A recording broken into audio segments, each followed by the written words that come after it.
بعض لوگ یہ کہتے ہیں کہ ہم عالموں سے زیادہ اچھے ہیں کیونکہ ہمیں کسی چیز کا معلوم ہی نہیں ہے، تو لہٰذا ہم پہ شریعت میں اتنی پکڑ نہیں ہوگی، لیکن علم سیکھنے کے بعد اگر عمل نہیں کریں گے تو زیادہ پکڑ ہوگی۔ لوگوں کا یہ نظریہ ہوتا ہے،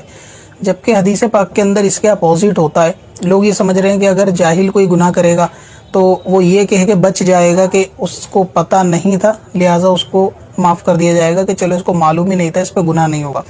جبکہ حدیث پاک اس کے بالکل اپوزٹ ہے۔ حدیث پاک کا خلاصہ یہ ہے کہ جب کوئی بندہ عالم کا گناہ جو ہے وہ ایک گناہ ہوتا ہے اور جاہل کا گناہ جو ہوتا ہے وہ دو گناہ ہوتا ہے۔ تو عالم کا گناہ ایک اس لیے کیونکہ اس نے عمل نہ کرنے کی وجہ سے اس کو گناہ ملے گا،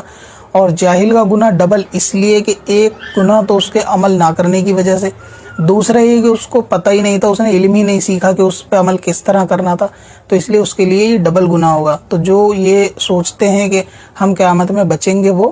غلطی پر